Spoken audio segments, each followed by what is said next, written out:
Ladies and gentlemen, Tribeca Film Festival co-founder, Jane Rosenthal.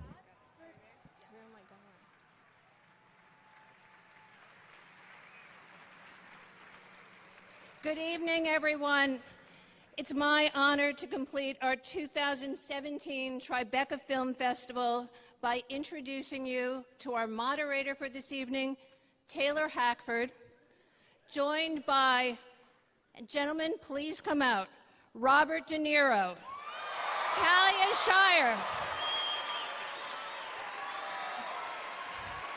Shire, Robert Duvall,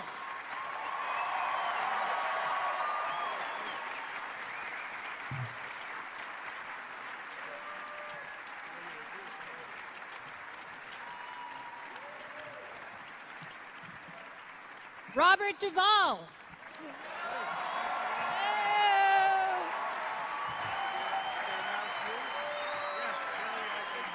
Director Francis Ford Coppola.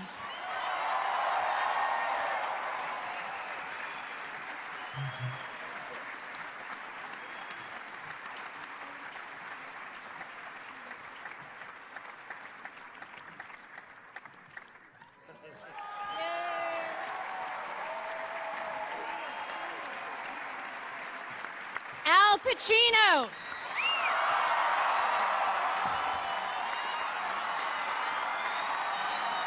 Diane Keaton.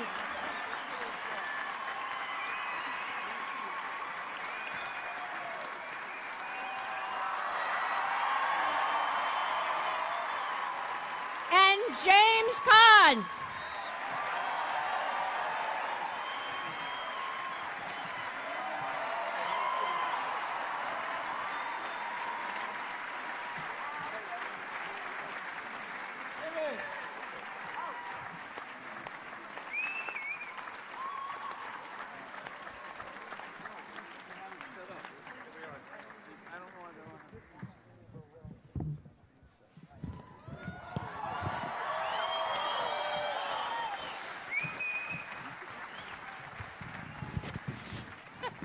So, obviously, this is a huge honor for me to be able to moderate tonight's discussion with the original creators. This experience, this is what it's all about for us. You know, the idea of projecting a movie and having a live audience, and we were backstage, you could hear the audience responding. It was just fantastic. I'm going to throw it around and let everyone talk, obviously. It's really important to hear what people felt then and now.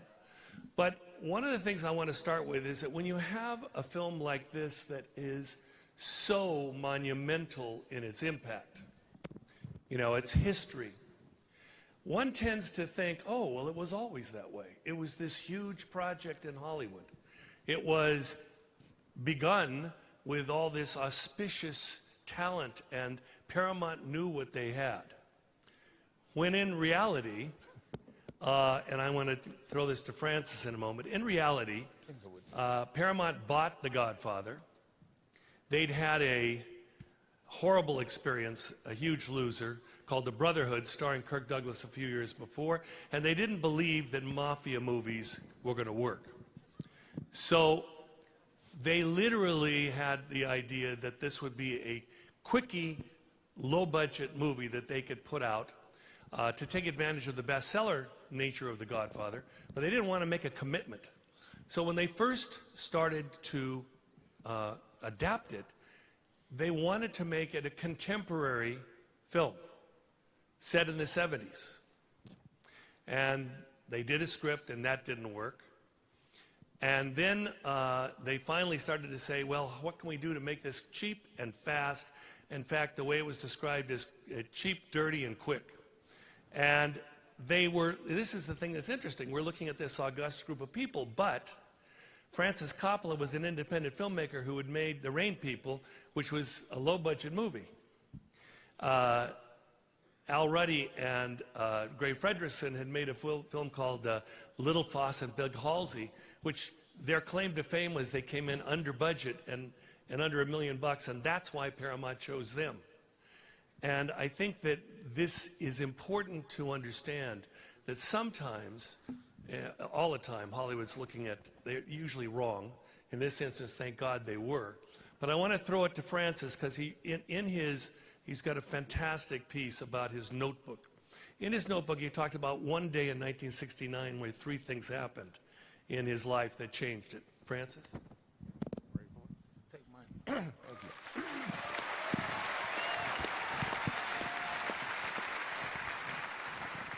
Well, it's a true story. We were living in San Francisco, and it was a Sunday, and we had looked at the New York Times, and I looked at the book section and noticed an ad that seemed intriguing. We had this puppeteer string, and it was called The Godfather by Mario Puzo. I had never heard of it or of the author, and I was attracted to it because I thought it was a kind of foreign author, intellectual book about power. And just as I was, thinking, I wonder what that is, there was a knock on the door, and it was Al Ruddy, whom maybe I had met him, and Gray Fredrickson, and they were in San Francisco doing Little Falls and Big Halsey, which was a San Francisco location picture, and they heard that I had moved to San Francisco and were just dropping by. They weren't associated with The Godfather. And then the phone rang while they were there, and of all people, it was Marlon Brando calling me to turn down the script, The Conversation, which I had submitted to him, and I had never spoken or met Marlon Brando, and I was, as any drama student from the 50s was, Marlon Brando, Elia Kazan, and Tennessee Williams was the trio of most august people there could be.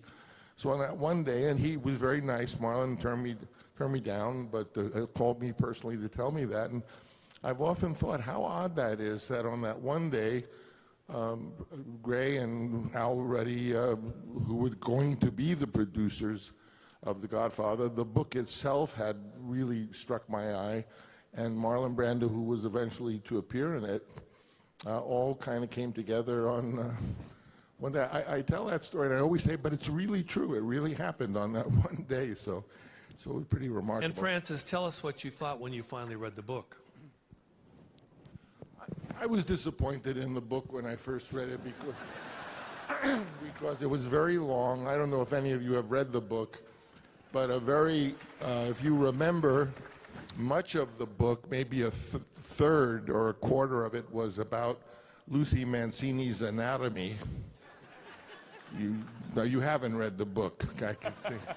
And I thought the book was a little bit of on the first reading, I thought it was a little bit of a pot boiler. May I say, just since I'm here with all these, many of the folks here I haven't seen recently, but I'd like to just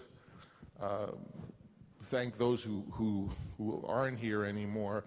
Johnny Casal, Al Lettieri, who played Salazzo, Salvatore Corsiti, who was the man in the beginning, I believe, in America, who got the part in an open call, and of course Marlon Brando. And I'm sure there are a couple of others, and certainly in part 2. Pardon? Oh, well, Michael Gazzo. Excuse me, not Michael Gazzo. He's in part 2. I didn't get that. Richard Castellano. And of course, in part 2, there were others. But also, let me very briefly thank some people who were very importantly involved in this movie, starting on the production end. Certainly Al Ruddy and Gray Fredrickson, Bob Evans. Bob Evans, a very controversial figure, a man, sort of an extraordinary man, not without talent, I must say. Made my life miserable, but he put a lot into The Godfather, and of course, the great Gordon Willis, who photographed it. And Dean Tavaleris, the production designer. Anna Hill Johnson, who did the costumes, and Nino Rota, who wrote the music, many other people, but I wanted to just mention those folks who were so importantly to do with this film. I think that one of the things that we should start with, this august group here all went on to other work. This is the beginnings of their careers. And if you think about it, it was an extraordinary coming together of talent, acting talent. And of course, Fred Roos, who's your partner for a long time and casting director. Definitely, he should be mentioned with those others I just mentioned, who is Fred Roos, who was the director of casting. Yeah, but I think that this is an opportunity to have everybody here on stage. Will begin by just talking about how this project came to them. Now, Bob, we'll wait for him because he's in 2. But let's. He was waiting in the wings. But he auditioned for the first one. Well, that's the point we're going to make. Francis, I think in this instance, we're going to let each of these people talk about where they got. And then if you want to chime in about, because there's 2 factors here. There's the actor, and in this instance, it's the beginning of their career. So no one is really knocking at the door. Remember that most waiters and bartenders and waitresses that you go to see in New York, if you go into a place and you say, what do you do? They say, I'm an actor. They say, well, how do you pay your rent? Well, I'm paying my rent right now. It's a tough time when you start in that business. And, in this instance, when the phone call came or Francis came up and said whatever, it's a big moment. So let them talk, and then Francis, if you want to say what it was about them that drew you to it. So I want to start with Bob and Jimmy, because they had worked with you before. They were both in the Rain People, so they had an antecedent. Jimmy, let's start with you, because you go back before that. You guys went to Hofstra together, didn't you? Well, he was a year ahead of me. You can tell by our speech pattern. But I knew Francis when I was 23, 24. He lived in the back of my house. What I charge you? About 25 cents, 30 cents. We didn't go to Hofstra at the same time, and not together. And he wasn't involved in the drama department at Hofstra, which was why I was there. No, I wasn't involved in Hofstra at all, actually. You were there. Yeah, no, I got out of there, but we did the Rain People, and the thing that you said that impressed me the most is, and I said it this afternoon, but I don't think ever, and thanks to this guy right here, solely, has there ever been, for me, a gathering of actors like the likes of these people in this lovely lake, that lovely lake. Nor has there been a crew that reached the top in every single one of their departments. So Francis, somehow in his young little mind just knew, who had it and who didn't, and he knew where every character was at every second, and most importantly, I had a great time with Bobby. He was great, and Alan. Unfortunately, I didn't get to work with the other Bobby D down there, but I think I got together with him because of the Rain People, and it was just great. And the big thing is, I think because he was a Mediterranean Italian and not a Brooklyn Italian. Family. Mr. Duvall, let's talk a little bit about your experience on the Rain Man and coming to this. The Rain People. Rain People.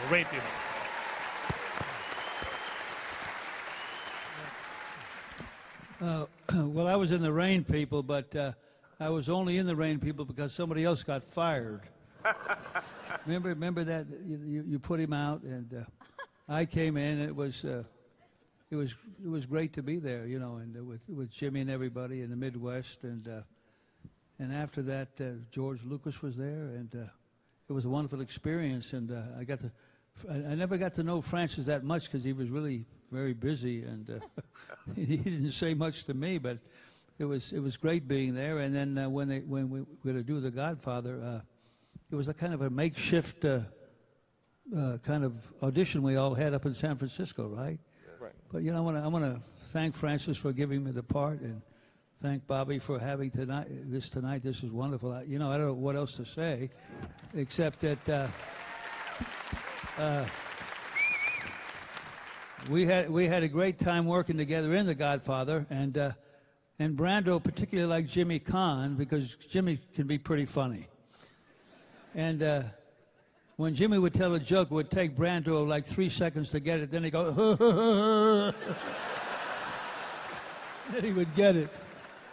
But it was a great, good experience. And, here we all are. And many years later. But I want to thank Francis for giving me the part. It was kind of a catalyst to my career, Between him and Horton Foote, there were two people that really helped my career. So, what else? Thank you. Talia, let's talk about Connie. And let me just one question. Did you, she's phenomenal. It's like, just phenomenal. Your brother is doing this film. Did you know about the part and say, hey, I want that? Or did he come to you and say, hey, I got something for you? Tell the truth. I asked for an audition, and I was in that same place that you were in, that downstairs place. You were there, we were all sitting there. I asked for an audition. It was tough for me, and it was tougher for my brother. Honestly, we talked about this, didn't we, Bob, this morning, that, during that first Godfather, for a few weeks, your job as the director was up for grabs. And the last thing he needed was a sister who couldn't figure out what a mark was. And I think one of my first scenes, I walked into the camera and knocked it down. I did that. It was Marlon Brando. It was that's okay. But I have to tell you, it wasn't easy, and you didn't need me to be there, but you were very kind, and thank you. At first I didn't see Talia as Connie because I felt, from my interpretation, that Connie was a kind of homely Italian daughter that only got to marry a good-looking guy like the husband she did because she was, she was a wealthy and powerful girl. To me, I thought Talia was so beautiful that anyone would want to marry her, much less that she's the daughter. So I thought she was wrong for the part. I thought she should be a girl who was sort of homely. And you can see the logic of that. And I must say that it was Bob Evans who championed her. And at a time, the cast was always up in the air, and there was a lot of controversy, which Al will tell you about. And at one point, I went to England and even regarding Marlon Brando, but I was sent to England to meet Marlon Brando, and I did. He was making a picture there, and he was very gracious. But when I got back, I just called in a phone booth my secretary, and she said, I'm so important. I had a message to call her, and she said, very important, don't quit, let them fire you. And I knew immediately what that meant. It meant that if they, I didn't have any money. I had 2 kids and one on the way, and I was totally broke. And I knew that if they fired me, then they'd have to pay me. But if I quit, they wouldn't. So I thought it was all over. And so I called the studio, and they, thinking, why should I even come in if you're going to fire me? And they said, okay, it was a big shuffle, and if we have time and go into the different changes in the casting, but they said, okay, it's going to be Al Pacino is going to play Michael, and Jimmy Caan is going to play Sonny, and you were never a doubt, Bobby. You were always 100% agreed upon after the rain, in my mind, but also I didn't get any static about you. And Talia will play Connie, and I had sort of felt as long as I'm going to get fired, probably my sister should at least get the chance. But do you see what a Those are very. I mean, it's conflict for you to have me when all of that was. no. Once we did it and rehearsed it, then I could see that you were working really well. But that's That's good. I'm going to, Al, I'm saving you for last. Let's go to Diane. Let's not.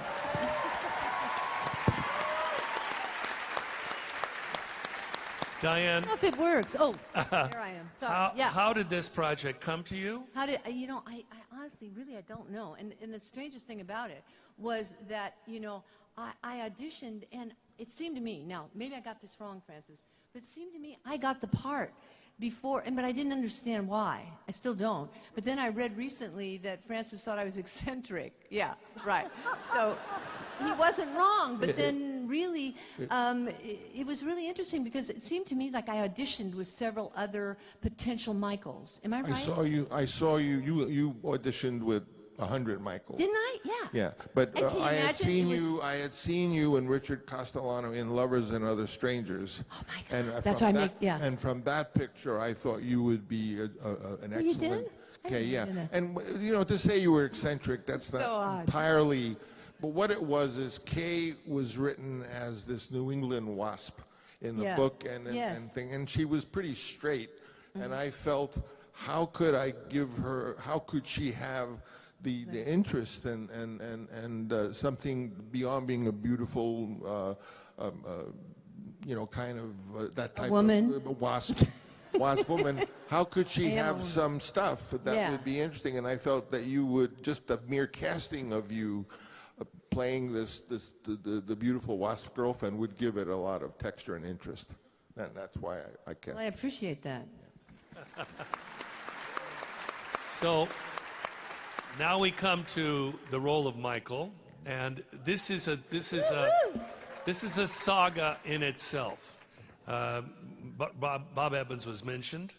My research says that Bob Evans did not want Al Pacino, thought he was too, quote, short for the role. I mean, seriously, in much more derogatory That's sort of terms. true, right? No, it's not true at all. But the fact is that this is what happens at a studio. As a filmmaker, you go in and you've got your idea, and obviously Francis, and I'll have you ask in a second, Francis, what you saw in Al, because Al had done Panic in Needle Park. But that hadn't come out. It hadn't come out. Did you see it? No. Oh my God. No. But Panic at Needle Park, he was doing it, and it came out much later. I mean, Really? Ultimately, they did see it. Evans and Paramount people did see it close to, pieces, close to the time when, they made that final switch. Well, then tell us. But what was interesting was that Al had gotten a part in The Gang That Couldn't Shoot Straight, so he wasn't even available when they finally made the decision. I know that, but tell us what you saw in Al. If you didn't see in Panic in Needle Park, it's a fantastic part. What did you see when he came into audition? In a nutshell, what it was is that I had met Al. Al came to San Francisco to visit me. I had written another screenplay about a kind of guy like me, Italian guy, and I heard Al was a wonderful theater actor, and I invited him to come to San Francisco, and he came and he spent maybe almost a week or 5 days with me, and I got to hang out with him and enjoy his company, so that later when they gave me the Godfather script to read, every time I read it, I always saw his face. And in the scene in particular, when he was walking across Sicily with the shepherds, I just saw, the handsome young guy with black hair. And once you see someone in the role during the reading of it, it's very hard to get that out of your head. Now, Al, let's talk about as a young actor. You have a director who wants you to have the part, and you have a studio that's sending very negative messages. How many times did you test for this role? Oh, countless. I can't count it. It seemed like I was always testing, didn't it? I kept testing after I got the part.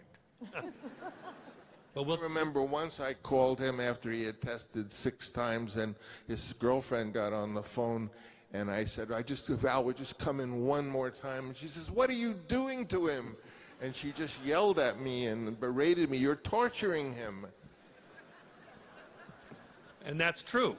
Although you weren't the moment. It's very clear. Yeah, I mean, you weren't torturing him, but Well, actually, you know, I even said to him, I mean, without Francis, you know, where would I be, really? But at the same time, I even said to him, please, Francis, it's okay. We'll work again. There's other things to do, you know. I mean, he said, no, I want you. I thought, this can't be happening, you know. I mean, I'm dreaming or something. This is too much. I said, oh, okay, fine then. I'll do whatever, you know. And then we finally got accepted in some way, and that's to Francis. I think it was Panic Needle Park when they finally saw some footage and saw his power, you know, on the frame. But I think these things go on, and then at a certain point, you know, as an actor, you don't want to do it anymore. I mean, really, it's just a thing with me. I'll say it because it's true. You don't want to be somewhere where you're not wanted. I even said it to him. I'm not interested in that at all. And then you got another part. What? You got the gang who couldn't shoot straight. Oh, yeah. In the middle of this whole process. Bobby was involved in that. I know. Bobby had done a wonderful reading in the audition. One that you said, "Wow." For Michael? Actually, it was for Sonny. For Sonny. But it was like totally unusual and real and just different. And I was very impressed. And so I for sure wanted him to be in the movie, even if it couldn't be. So I cast him as Paulie Gatto, the guy who was the traitor. And then he called me and said, well, he's up for a part in the gang shooting shoot, but he didn't know if he wanted to take because he didn't want to lose the Paulie Gatto. I said, well, go up for it. If you get it, great. If you don't, I'll hold the part for you. I won't cast anyone else. And if you don't get it, you'll always have that. Will be there. So he did get the part. So that when I came back from England and I heard that, oh no, he didn't get the part and so he was going to play the Paulie Gatto. And then Al got a part in Gang Couldn't Shoot Straight, and then and it was legally signed and everything, so I didn't know how they could put him in the Godfather. I think this is an And interesting they wound up suing me. Well, it's an interesting story. So by the time I finished Godfather 1, I had no money, but I owed $15,000 for lawyers. So I remember that. But the interesting thing that's aside, and this is a film about the mafia, but Al is signed to MGM to do The Gang Who Couldn't Shoot Straight. And Paramount finally decides to put him in The Godfather. Yeah.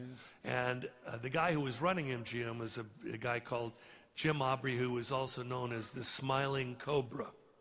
He had been head of CBS. He was now head of MGM and taking it down. Not an easy man. And Bob Evans, you know, didn't know his way around Hollywood. He called a man named Sidney Korshak, who was the mob's fixer in Hollywood. He's not known. He never had an office. Sort of like the scene with Bobby played with the Hollywood producer in The Godfather. He was a lawyer who was... He was a lawyer from Chicago who represented the Chicago mob in Hollywood. And Bob Evans talked to him. He called Jim Aubrey, and Al told me the story. All of a sudden, Al was able to do it. Bobby got The Gang Who Couldn't Shoot Straight. And in this instance, you see they're both getting their first big roles. Amazing story. Yeah. And you finally got what you wanted, Francis, even though they threatened to fire you for keeping to... You still wanted to do him.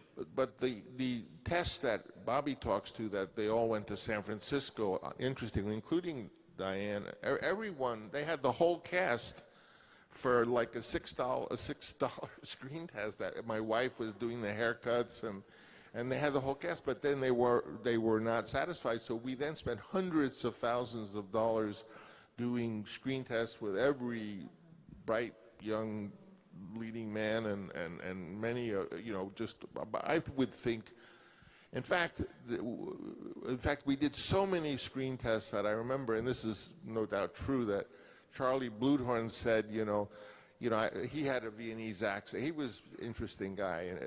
He had a Viennese accent. He said, I saw 200 screen tests. They're all terrible. He says, those actors can't all be terrible. There are so many actors, but there's only one director. It's the director who's terrible. Charles Bluthorn had a big conglomerate called Gulf and Western, and he owned Paramount, and he was a colorful character. Now, Francis, now that we've talked about the people on the stage, I think it's really interesting that you wrote a part, The Conversation, which is a fantastic movie, for Marlon Brando, and he turned it down. How did you convince Marlon Brando to do this role? Well, it wasn't a matter of convincing Marlon Brando. It was a matter of convincing Paramount, because I never talked to Marlon again after that turndown, but I was told by the executives of Paramount that absolutely Brando, who had been in Quemada, the film Burn, which was not successful, that having Brando in the film would be less commercially than if a total unknown did it. And finally, I was told by the president of it that, Francis, as president of Paramount Pictures, I'm telling you, Marlon Brando will not appear in this picture, and I prohibit you from bringing up his name again. And after that, I sort of, like Kevin Kline, I fell on the floor in a faint, and they all looked. And I said, well, if I can't even talk about him, I said, how could I? What am I supposed to do? I think Marlon Brando would be great. And Fred Roos, who was involved in all of the people, especially everyone, Bobby and Johnny Cazale he brought in, and many people. So they said to me, all right, if Marlon will do it for nothing, if he'll do a screen test, if he'll do it for nothing, and if he'll put up $1 million bond that he won't cause trouble during the production, then you can have him. And I said, I accept. And ultimately, they left the door open just a teeny bit, and then a whole lot of stuff went on of how he actually got the part. Brando was 47 when he did this role, and you see him on the screen, you can't believe it. Dick Smith was the makeup person you used. Was it mostly, not mostly, was it Dick Smith, or did Brando just Brando become? Himself, I mean, Dick Smith was a genius at what he did, and he took it to the next level. But when I went to Brando's home that early morning to do this, I had said to Brando, we'd do some improvisation. I didn't say it was a screen test.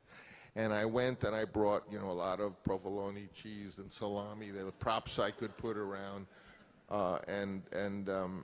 He came out of his bedroom early in the morning. He was a beautiful man. He had long blonde hair, and he had a Japanese robe on. And there were not a lot of words spoken. He saw me there. He saw there was a camera. He was, and he took his hair and he rolled it up, put shoe polish on it, and put a shirt on and started bending the collars. They always have their collars bent, and he would take a little of the provolone and start, and then he took some paper and stuffed it in his jaws, and he said these should be like a bulldog, I remember. And then he also said he was shot in the throat, so maybe he should talk like, and he started turning into the character. And even as he was there doing that, the phone rang, and he was going, and he picked up the phone and said, I don't know who was on the phone, but he had totally turned into the character, and I had it all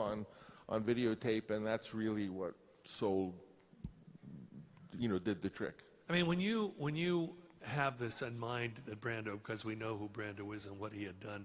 I mean, Quemada, he was just incredible in, but everything.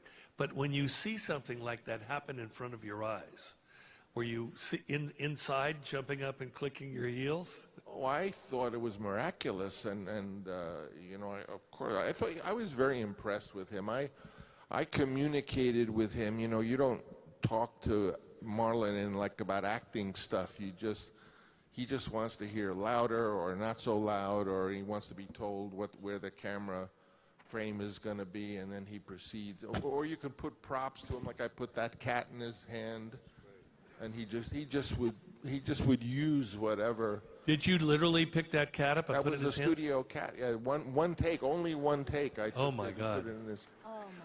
You know, that was a question that I was going to ask, because when you see, you see the Undertaker first talking, and then you finally come around and see Brando, and when you see him, he's sitting there. It doesn't look like Marlon Brando that we knew at the time, and there is this amazing cat in his lap, and the cat is so comfortable, and he's scratching the cat, and you hear the cat purring. In fact, one of the things I'd read from the sound department, they said they went to dailies, and they said, "What the hell is he saying?" In Paramount, they're watching dailies. They said, "We can't hear anything except the cat." Well, Brando had a wonderful way with children and animals, and he loved children and animals, and he was just very comfortable, and they were comfortable with him. Yeah. I think one last thing I want to do, and then we're going to go on to other things. But there is somebody, and you mentioned him already, who's not here, and that's John Cazale. I mean, I know he was very. There's an amazing thing that happened a couple of years ago at the end of Barack Obama's term as president. He went to Tahoe to give a speech. And the local paper, I happened to read this, local paper interviewed him and said, "What do you think of beautiful Lake Tahoe?" He says, "The only thing I could do when I was flying in, I saw it, was pour Fredo." I mean, that in itself is such an amazing tribute to these films, because that's what he thought of. He's looking at this beautiful thing, and he's thinking about John Cazale. What did you think when you met him? Did Al introduce you to him? Fred Roos brought him. Fred Roos brought him, and it was natural. He should definitely be Fredo, but he was a friend. He was a very close friend of mine, and we had worked a lot together. We had done plays. Dog Day Afternoon. He was. Well, no, Dog Day Afternoon came after. Dog Day Afternoon came after, but when you just happen to see the scene, when this is in Godfather 2, we have to jump back and forth, but my God, that scene where he's in the chair and he says, "I'm smart, I'm not," I mean, it's just, you watch somebody coming apart on the screen, looking at that performance still just is so stunning. And again, I think nobody acts alone, so you're all feeding off each other. Jimmy, you were going to say something. That was about the cat. Oh, it was, okay. Well, let me ask you, Jimmy, while we're here, because Bobby Duvall said, tell him about the story when Brando needed to get emotional in a scene. Oh, God. Well, it was when I was laying there dead with 147 bullet wounds in me or whatever. And Brando had to get emotionally prepared. And bring it up. Francis said, "Let's Use your mic. Give me your a mic. moment, please. Give me a moment." So.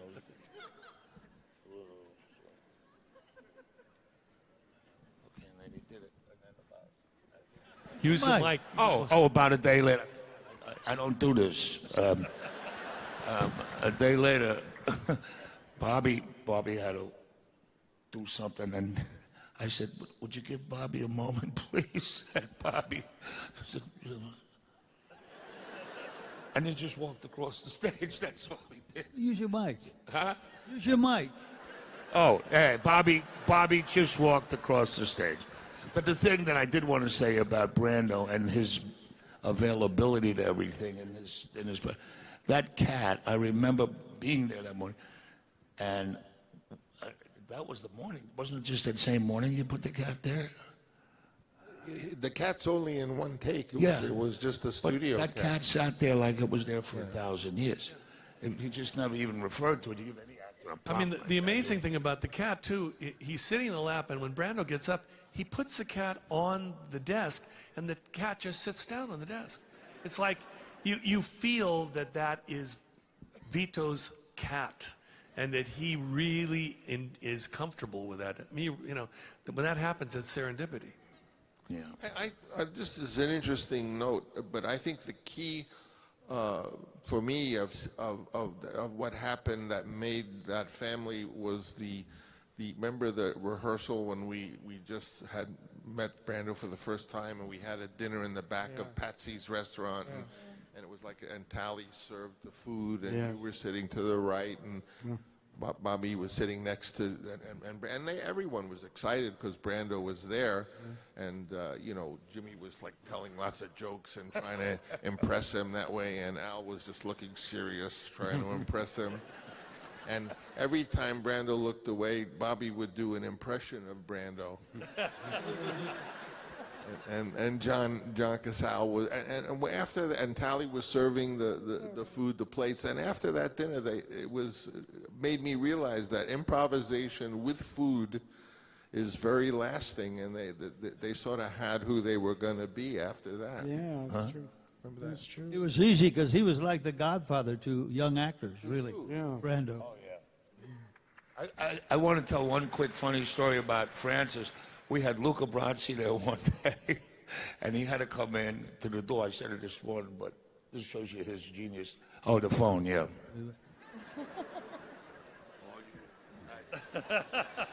All right. Anyway, Luca Brasi, he came in, he said, Don Corleone, I am honored to be here on the day of your daughter's wedding. And Francis kept looking at him and looking at him. He goes, Jimmy, do something. I said, what? He said, go do something. What should I do? Just make him funny. Make him do something different. So I went over and I said, and I knew Lenny, so because he was the biggest, strongest guy of all time. And I said, Lenny, you got to do me a favor. When the door opens, and he was in the close-up, when you say, Don Corleone, stick your tongue out, and I put a piece of tape on his tongue that said F-U on it, right? And so, oh, good. So he opened the door and he went, Don Corleone, right? So everybody laughed. Francis, oh, this is great.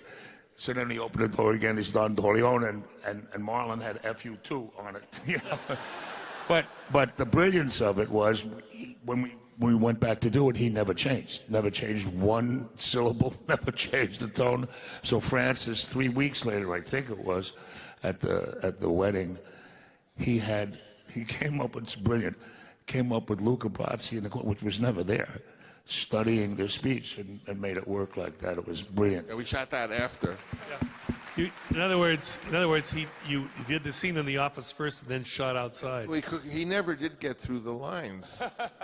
He said the daughter, your daughter's, when he kept sort of fumbling. So I thought if we shot him practicing it, it would then be funny. Now, Francis, let's talk about Lenny and I mean, Luca Brasi is such a unique character. All I know is he a real actor? Was he an actor? Well, let me put it this way. There's a scene where he takes out a gun and he puts bullets and spins it. I said, okay, take out the gun and flip it open and put bullets and spin it. I said, can you do that? And he looked at me and said, are you kidding? So that's what I'd heard. I'd heard that Lenny was actually the real deal. But still.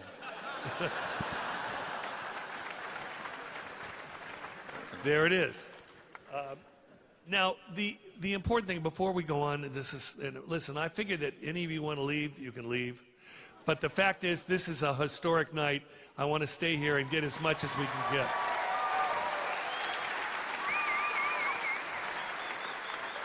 Taylor, I feel that Al didn't get to talk about getting the part. I told my side of it, and he didn't tell his. Well, that is such a long story, but it starts with Francis and I in San Francisco getting to know each other because he wanted me to play another role, and then it was really great spending. I went to Zoetrope, and sitting around a pool table was Spielberg and George Lucas. They were all kids, you know, and they had never done a movie, I don't think. And I remember everywhere the girls always liked him. I said, how come the girls like him so much? But everywhere we went in San Francisco, like the girls lit up for some reason.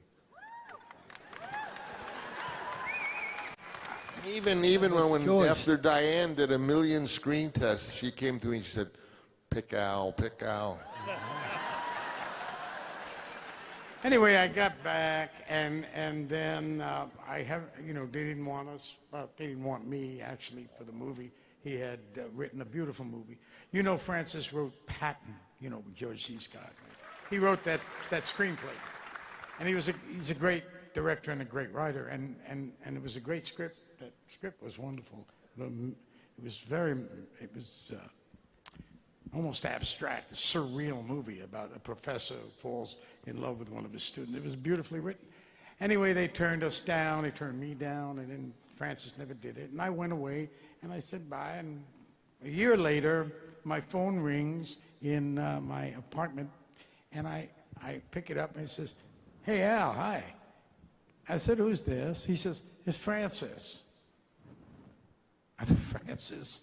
"Yes." "Oh, Francis, yes." He made an impression, but it was a year, you know, and my life was in a sort of strange place. But I said, "Thank you." "Francis, it's so good to hear you. Hi, how are you?" He said, "I'm pretty good. Listen, I just want you to know I'm doing The Godfather." And I said, "What's the matter with him? There's something wrong with him." Because The Godfather was the biggest book, the biggest film, and then I thought it's tough in Hollywood. You know, you get, anyway, I thought that it was very strange. And I said, "Well, that's good, Francis." So I was humoring him. And I said, "Fine, I think that's great. Wow." He says, "Yes." He said, "It is." And I had read the book. I said, "It's a great book. You know, it's really very entertaining." And he says, "Yeah." He says, "And I tell you, I'm thinking of using you as Michael Corleone." And I thought, "Now he's really nuts here." You know, it's so I thought, okay, let me just think about this for a second. I flash on the book. And right away I'm thinking, as an actor does, you know, I thought, gee, it's not a good role. It's Sonny is the part I can play. You know, it's got meat in it that you could really get out there and, you know, do what Jimmy does and try to do it anyway. And there I was on the phone with him thinking, I don't think I can do Michael, you know. And he said, "Michael is you." I didn't say that. I just said, "Wow, that's really," you know, I almost said strange, but I didn't. Anyway, that was it, and I hung up the phone and I thought, well, this is either a dream or a joke or whatever it is, but sure enough, it was real. And then started that whole, you know, trial of them not wanting me and Francis wanting me. What it really was is that, you know, Bob Evans was quite a tall, good-looking guy, and and originally he wanted Brian O'Neill or Redford, and don't laugh because there are blonde Sicilians. Sicilians are famously blonde because they were under the French were there for 200 years, so there are blonde, blue-eyed Sicilians. But I finally realized is that, you know, Bob wanted someone who looked like him to play Michael, and I wanted someone who looked like me. Not that you, but you're good. Oh, I see. Well, when I was thinner, you know, and I had dark hair. Yeah, you did. You had. We could be related in a way. But I was very. I just want to say this: when a director wants you for a part, you're lucky. You know, I mean, it's really something. It's like somebody who likes you. You don't know why they like you, but they just like you. So you sort of like them, right? I mean, that's sort of the thing. Yeah, he likes me so much. I don't know. I like him. Yeah. So he wanted me so much. I thought, well, maybe I can play this role or something. And I labored over that. But the studio didn't want me, as we've been through before. And yet, and then they didn't want me after they hired me. Did I say that at all? Yeah. And while we were filming, Francis was, you know, concerned.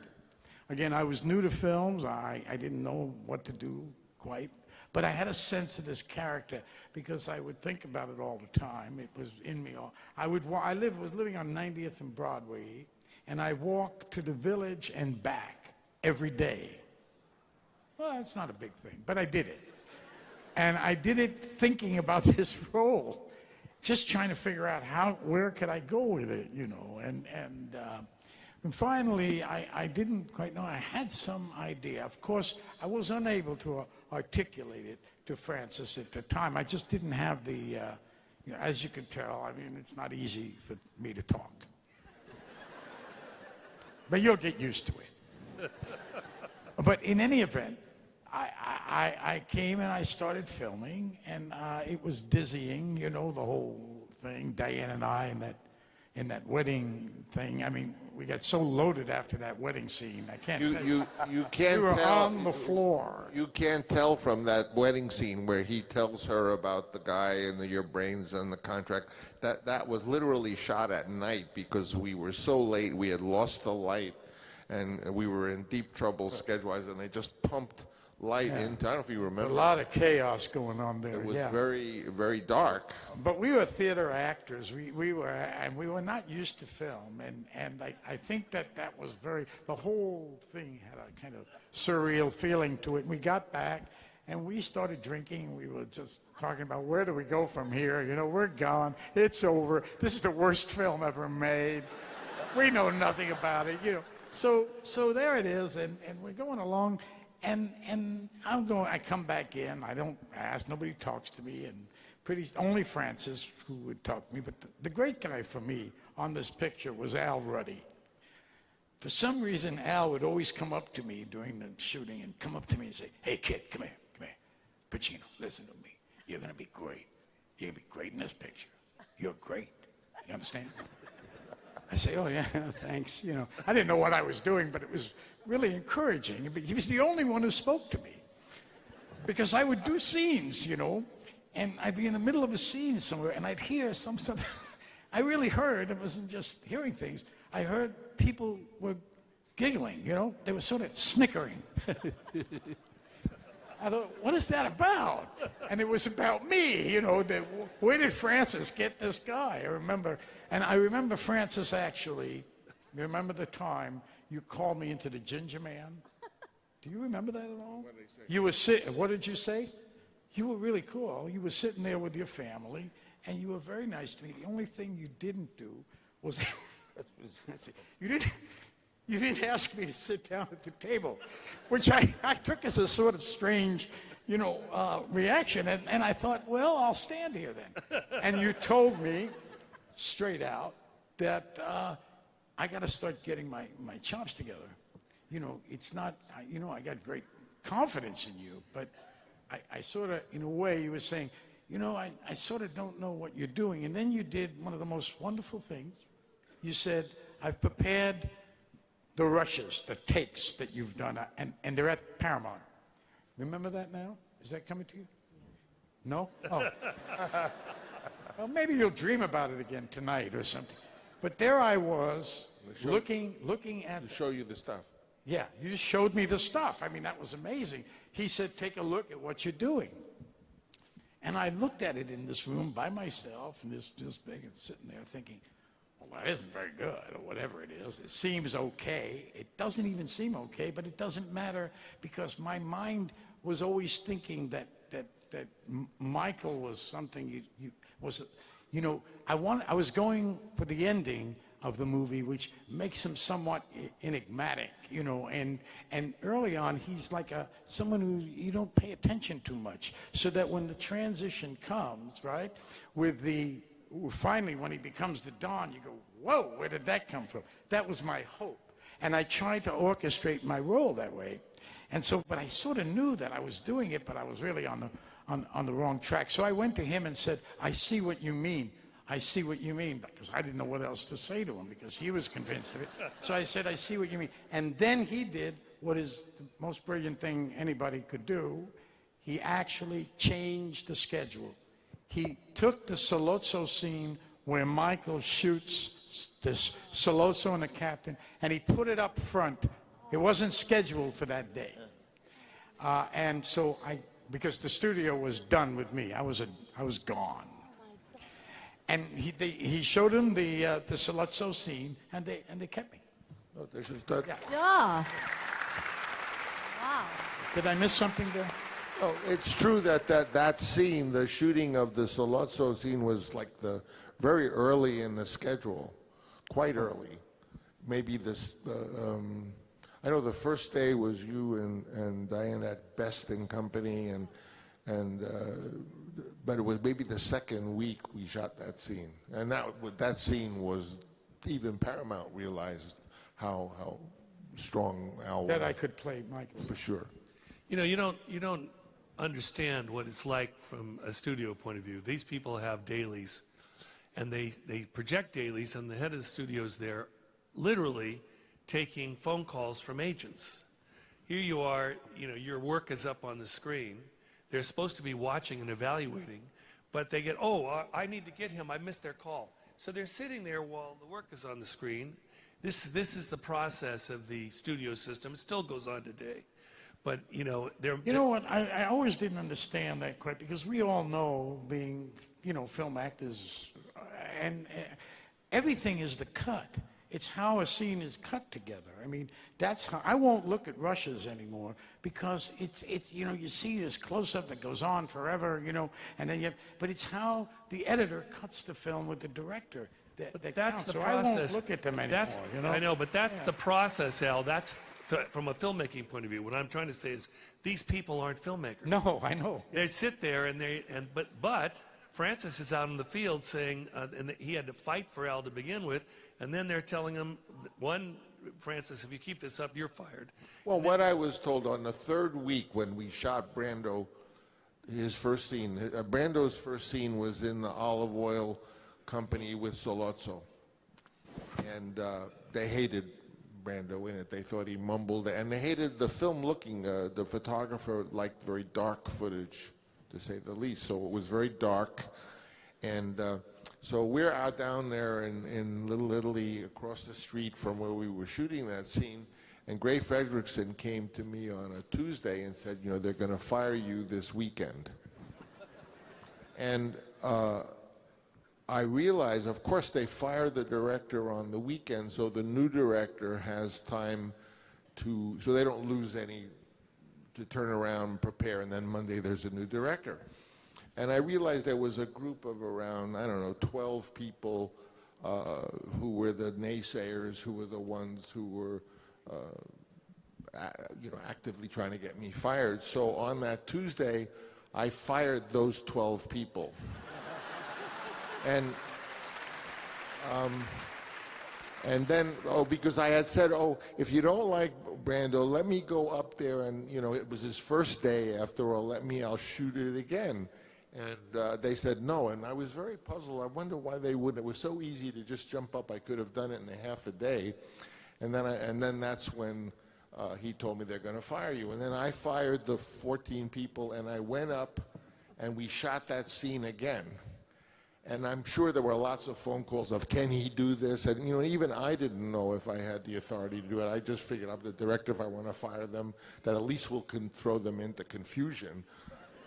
And then they decided that weekend that, after all, probably it'll be a big bad publicity to fire me that weekend. So Bluthorn took me and my father out to the Palm Steakhouse and told me, that they saw the footage, the new footage of Brando, and it was much better, and sort of gave me a real confidence that they're not going to, that I'm with it. Ironically, in the movie, that's the first shooting. The scene in the picture is not the second time we shot it. It's the first time, that the one that they didn't like. See, the thing is that I think it's important for you to understand that, because we're here, because this is monumental, because these films have gone on, but this is the process, a young filmmaker making a film, and he's got to get the confidence of all these people on stage and make it all happen with his crew. In the meantime, he's thinking, I'm out of here this weekend. It's crazy when you're doing it. It's understandable. I mean, when you're doing something and you get lucky, as obviously did with what's such a collection of talent, and if it's different, if it rubs people at first the wrong way, or if it's not like something before that was successful, everyone's scared. So of course, it's logical to think, maybe you ought to get another director, because the Godfather is very dark. You know, I mean, darker than most movies were, and Brando did mumble a little bit, you know, that's his style. And he does it deliberately. He told me that that when he does his lines, he tries not to move his mouth very much, so it's easy to loop any lines you want in there. Yeah. Now, well, he believed in dubbing. I mean, really, that was one of his major things. After the film was over, post-production, he taught me that. And I found that is very helpful in film. If you can, you know, lip sync. And I didn't know about the mouth not moving much. Well, that's it. Yeah. Well, I'll try that next time. You know, one of the things that we should also talk about before we finish the casting. What?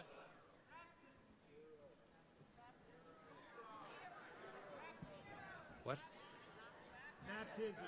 Oh, you know what? Baptism. Don't worry, we're going to be here. But let's talk about this important thing, and that is, and this is a revolutionary.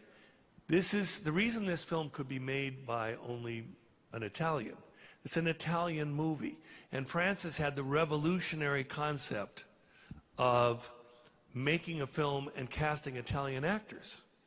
You know, if you look at the Brotherhood, you look at these other movies.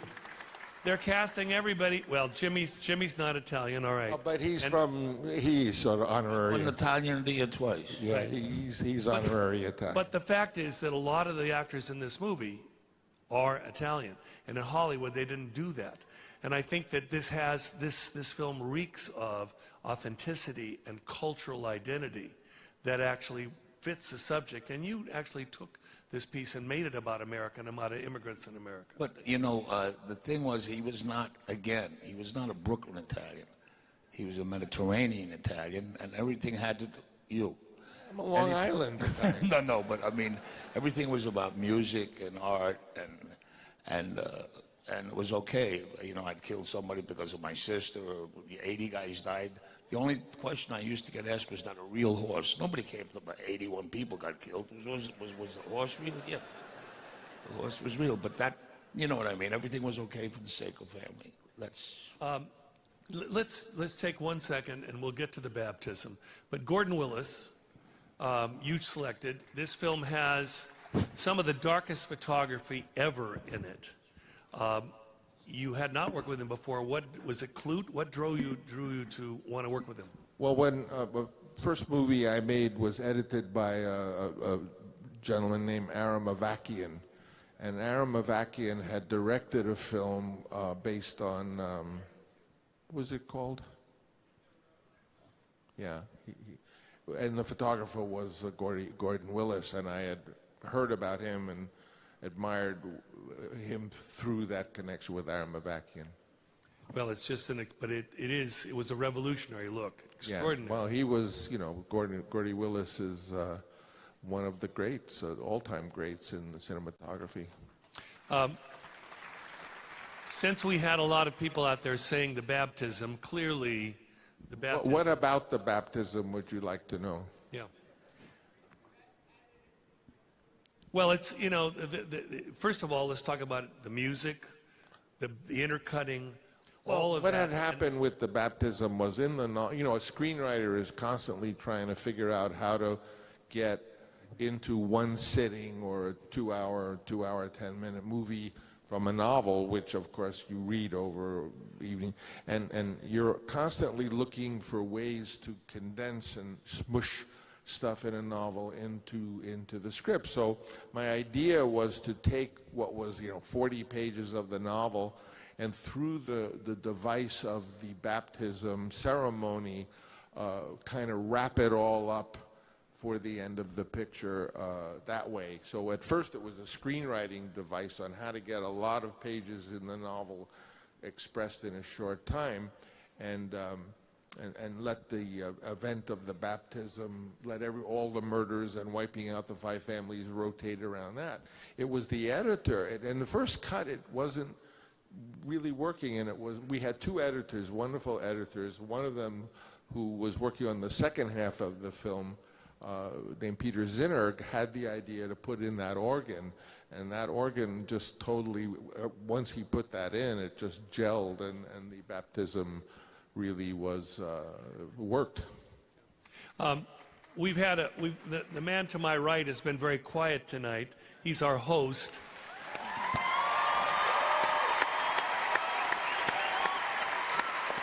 Because we've all been talking about Godfather 1, but I think, Bob, I want to, it's an amazing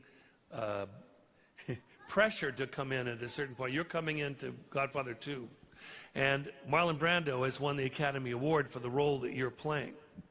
How was that process? And here, I'm going to give you this. Okay. How was that process, and what was your feeling about, confecting this role? No, I was honored that Francis asked me to do the part, and I said, this is great.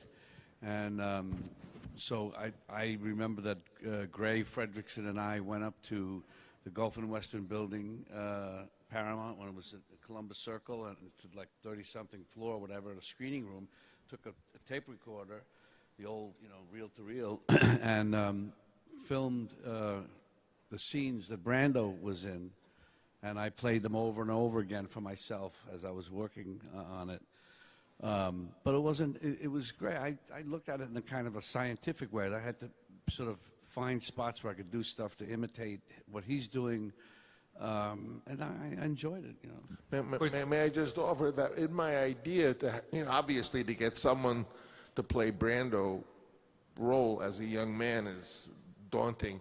But I didn't think of it as Brando. I said, whether Bobby looks like Brando or could play, the guy in some other Brando page, but I thought he could play Vito Corleone, the character, the way Brando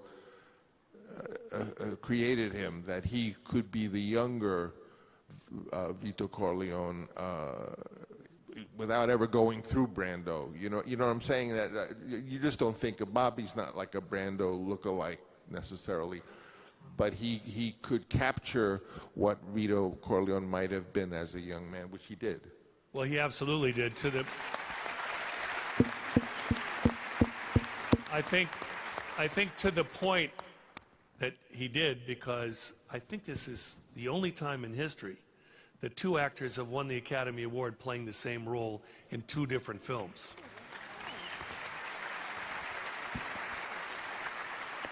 So I think you were right. Well, I'm getting the hook here. I'd like to go on all night, but we've been told... Could the audience ask for 4 or 5 questions so they can... Is there... If you got a nice, strong voice, shout some things up. All right. That's going to be very tough. All right, first, is it possible to put the house lights up a little bit so we can see them? Okay.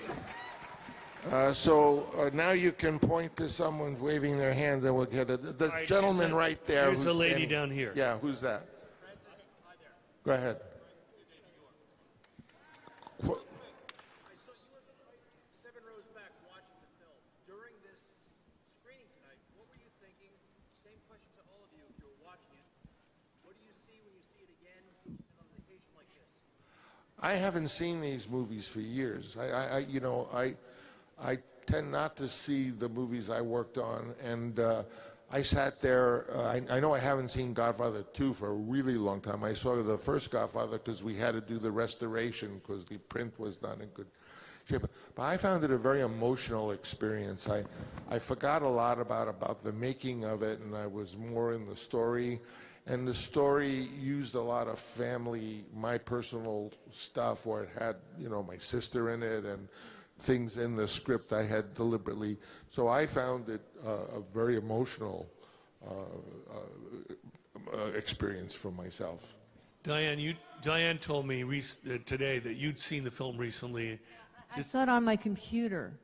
I did, and I hadn't seen it for, I think, about 30 years or something like that. And I looked at one, and I just remember, all I can think of is, I couldn't get over it. It was so astonishing. It was, Francis, it was so beautiful. And everybody is so great in it. And the music is so, every choice you made was so authentically brilliant. I mean that. And that, it's so unusual. It's just like, I just kept crying. And that damn Talia, you know, I saw her in that scene where they were just fighting and screaming. Oh my God, no, I'm not kidding. The whole movie was, and then you had slow, long scenes where it was just the guys together, and then suddenly there was this vicious thing that happened. You know, you're just going like, I'd just be blown out of the ballpark crying over Talia. I mean, everything was like astonishing to me, and I was totally surprised because I didn't expect it. Okay, and on a fucking computer. I mean, that's where I am. I'm on the computer. Diane? So I really can't Diane? get over it. I'm so emotional about it. I was so shocked because I never really paid much attention to The Godfather because I always felt like I was the most outsider, weird person, you know, in the movie. And why was I cast again? And I had no voice. You know, I was just kind of like this. But then there was a couple good scenes with Al. You know the scene where you tell Al that a very important scene where you tell Al that it wasn't a miscarriage, it was an abortion. Oh no, I'll never forget that. That was Talia's idea. Talia. All right, girl. It was Talia's idea that she has the abortion as her way to. That idea. That was her idea. You wrote that.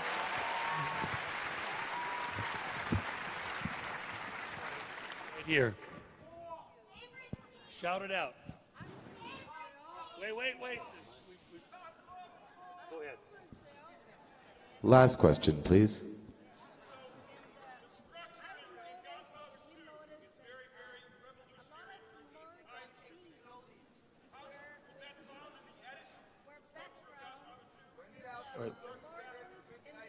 Well, obviously, there's a lot of people here that want. We have two questions. Godfather This lady's question, and he has something about the structure of Godfather 2. Maybe we can answer those two.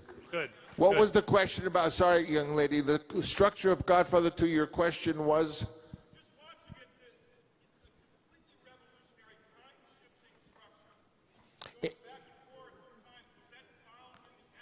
No, that was interesting about that. That was the concept of the script, to tell the story of a father and a son at the same time in parallel action in the same age. Interestingly, though, when we first cut it together, it would alternate every 10 minutes, more or less, and we found that it didn't work at all. And when we doubled it and made it be 20 minutes of one and 20 minutes of the other, then it started to work.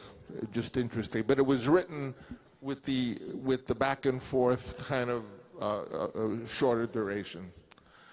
The lady. When the scenes of the murders always go along with procession, with the church things, with the religion, so deeply in Italy, Sicily, in my country, Brazil, is that because you have those feelings and most of the actors also with Italian background share those feelings?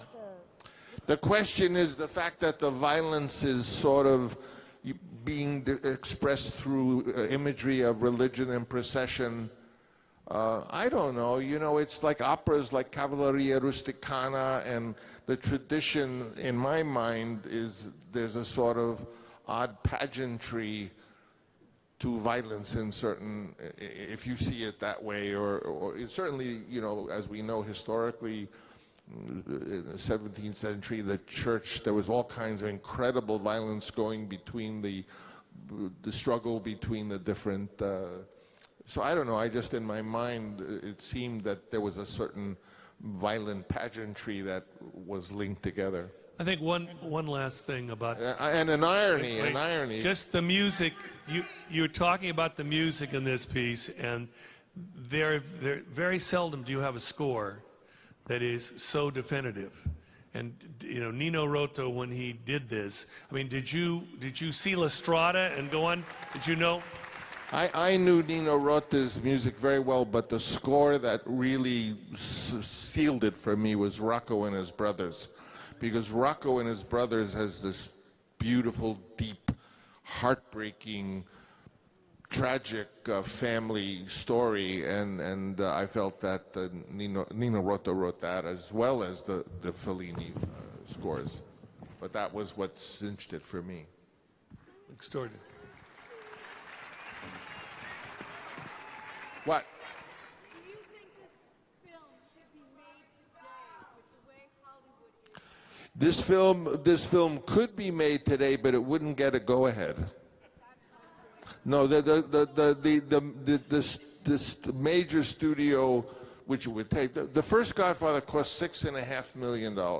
The second Godfather cost about $11 or $12 million, which, if you convert that for the money, it would take a major studio, but it would never get through the process of getting an okay, or what they now call a green light. Nothing can get a green light unless it's a movie that they can have a whole series of them, and pretty much a Marvel Comics, type of. And basically, there are not enough wires, I don't think, probably. Wires. Yeah.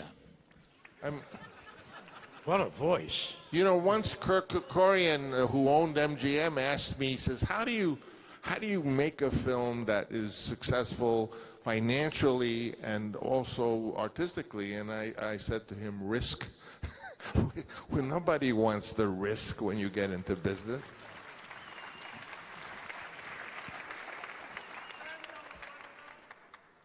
Pardon? Jokes? Oh, he and Jimmy and Bobby were constantly, Brando and you, making jokes and having fun. During the wedding scene, we all were mooning each other, and Brando took it quite seriously. In fact, he gave out a world championship belt, and so he went for his belt, I went for my belt, and Coppola said, there are women and children here, you can't do that, but we did it. And when we mooned, some woman turned to me and said, Mr. Duvall, you're fine. She turned to her friend, but said, but did you catch the balls on that Brando? She said. True story. I remember when Brando came home from the hospital, and me and Bobby were supposed to carry him up the stairs. Yeah. I'll do it right. Keep it up. I'll do it right. Yeah, we were supposed to carry him up on a stretcher. So he grabbed one, I grabbed the other end. I lifted up, my testicles hit my ankles. But I wasn't going to quit. We lifted it up. And all of a sudden, he was laughing again. He put 500 pounds of weight under the mattress.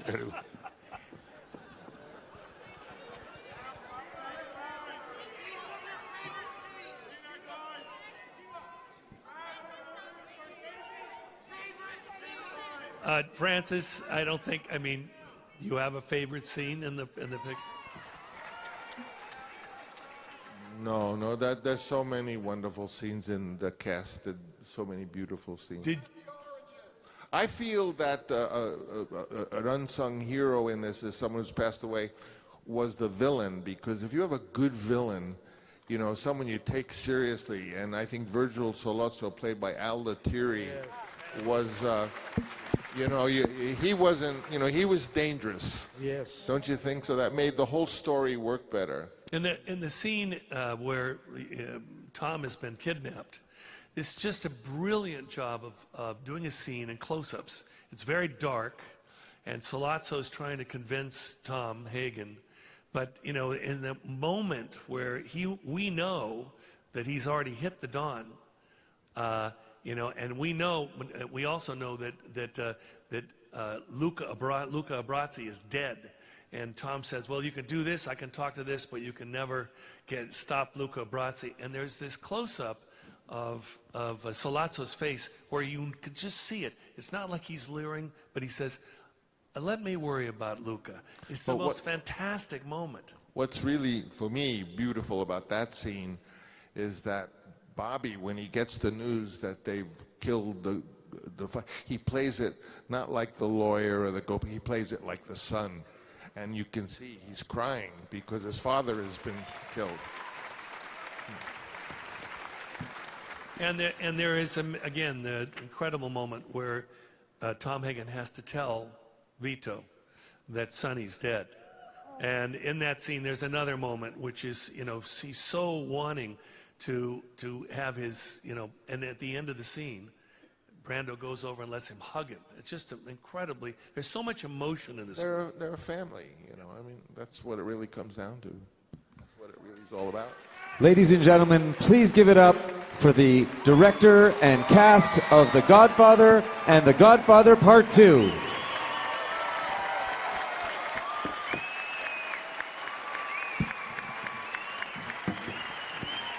wanted us out. Yeah, it was good.